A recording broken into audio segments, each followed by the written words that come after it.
தனுசு ராசி. இந்த தனுசு ராசி 2025ஆம் ஆண்டில் ஆண்டவனால் கொடுக்க போகும் 4 காரியங்கள். முதல் காரியமாவது நிர்வாகம். இரண்டாவது கோபம். இரண்டாவது வேகம். இரண்டாவது உதவி. கோபம். அதனாலதான் கோபம் உள்ள இடத்துல குணம் இருக்கும். அப்ப அப்படிப்பட்ட உதவி, அன்பு, நேசம், பாசம், நீதி, நேர்மை, நிர்வாக திறமை, கொஞ்சம் பிரஸ்டீஜ் அது இருக்கும்ல, கொஞ்சம் பிரஸ்டீஜ், அந்த பிரஸ்டீஜ் இருக்கத்தான் செய்யும். இது எல்லாம் சேர்ந்தா 4 காரியங்களை நன்றாக நடத்தி முடித்து விடுவீர்கள். இப்போதும் உங்களுக்கு 7 முடிஞ்சிருக்கு. இப்போ என்ன நேயர்கள் என்ன கேட்குறாங்கன்னா, யாருக்கு 7 சனீஸ்வரன் நடக்கிறாங்களோ அதை கூட விட்டுறாங்க.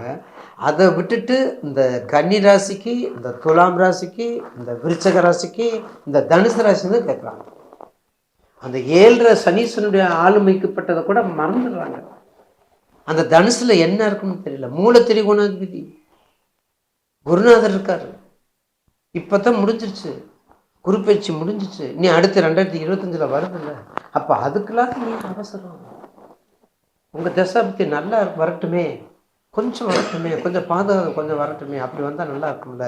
அந்த வகையிலே தனுசு ராசி நேயர்களுக்கு 1/1/2025ஆம் ஆண்டுல அந்த மேற்கொண்ட 4 காரியங்கள்: தர்மம் ஜெயிக்கும், நீதி ஜெயிக்கும், அட்மினிஸ்ட்ரேட்டிவ் ஜெயிக்கும், அன்பு பாசம் ஜெயிக்கும், கொஞ்சம் பிரஸ்டீஜும் ஜெயிக்கும். இதை விட என்ன வேணும்? அடுத்து கண்டிப்பாக தனுசு ராசி நேயர்களுக்கு ஆண்டவனால் தடுக்க போகும் இந்த 4 காரியங்கள் யாராலும் கொடுக்க முடியாது. என்ன காரியம்? தேவையில்லாத பிரச்சனை, தேவையில்லாத பஞ்சாயத்துகள். தனுசுனால பஞ்சாயத்து தானே, யூனிவர்சிட்டி தானே. இப்போ யூனிவர்சிட்டி தானே, பஞ்சாயத்து, யூனிவர்சிட்டி, பல்கலைக்கழகம். அப்படிப்பட்ட பல்கலைக்கழகம் இப்படியெல்லாம் பாருங்க, ஏதாவது வருதான்னு பாருங்க, எந்த செய்தியாலும் வருதான்னு பாருங்க. ஆக நிச்சயமாக தனுசு ராசிக்கு கொடுக்க முடியாது, யாராலும் கொடுக்க முடியாது. அவங்களுடைய பிரஸ்டீஜ், கோபக்கணல் கொஞ்சம் ஆதரிக்கணும், அன்பாக நேசிக்கணும், குறிப்பாக தந்தை வழி உள்ளவர்களை கொஞ்சம் கவனமாக பாருங்க. ஏன்னா காலபுருஷனுக்கு 9, அப்போ தந்தை வழி வரக்கூடியவங்களை கொஞ்சம் கவனமாக இருக்கணும்.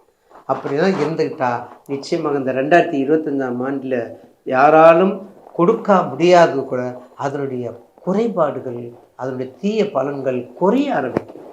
முழுவதுமாக கொடுக்க முடியாது. ஒரு நல்ல காரியம் இருந்தாலும், ஒரு கெடுதலாக இருந்தாலும் முழுவதுமாக கொடுக்க முடியாது. அதுக்கு ஒரு பெர்சன்டேஜ் வச்சிருக்காங்க. அது எல்லா அரசியல் சாசனத்திலும் இருக்குது, எல்லா தொழிலும் இருக்குது, எல்லா நிர்வாகத்திலும் இருக்குது. அப்படிப்பட்ட நிர்வாகத்திறந்துக்கு உரியது இந்த கோதண்ட ராசி. ஆஞ்சநேயருக்கு உள்ளது மூலம். விருச்சகம் கேட்டை, அனுசம் கேட்டை, விசாகம் அனுசம் கேட்டை. இங்க மூலம் உத்திராடம், பூராடம், உத்திராடம். அப்ப கண்டிப்பாக தனுசு ராசி நேயர்களுக்கு என்னதான் இருந்தாலும் அடுத்து இந்த முற்பகுதி கொஞ்சம் கஷ்டம், பிற்பகுதி மிக அமோகமாக இருக்கும். ஏன்? உங்க வீட்டுக்கு தான் குரு வர்றார். இப்ப தனுசு ராசிக்கு நமக்கு 2025 4 காரியங்கள் வெற்றியை கொடுக்கக்கூடியது, 4 காரியங்கள் ப்ளஸ்ல இருக்கக்கூடியது, 4 காரியங்கள் நன்மையை கொடுக்கக்கூடியது. அடுத்து 4 காரியங்கள் யாராலும் ஆண்டவனை தடுக்க முடியாது இல்லையா, கொடுக்க முடியாது இல்லையா. அப்போ அந்த இதுக்கு நம்ம என்ன பண்ணணும்? கூட்டு பிரார்த்தனை மிக முக்கியம்.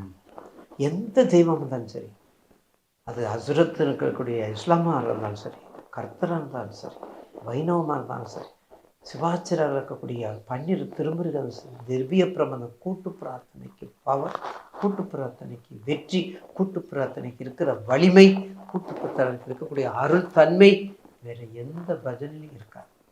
பாருங்க, முன்னோர்கள்லாம் பாருங்க, முன்னோர்கள் எந்த நாமத்தை சொன்னாலும் அதை கூட்டு பிரார்த்தனை சொல்ல, கூட்டு பிரார்த்தனை தான். அதைத்தான் பெரியவான்னு சொல்லியிருக்காங்க, எல்லாரும் சொல்லியிருக்காங்க. அதனால கண்டிப்பாக தனுசு ராசி நேயர்களுக்கு நீதியோட, நெறியோட, உண்மையோட கொஞ்சம் ப்ரெஸ்டீஜோடு இருக்கக்கூடிய நேயர்களுக்கு இந்த 2025ஆம் ஆண்டு ஒரு நன்க ஆண்டாக இருக்கும் பிற்பகுதியில்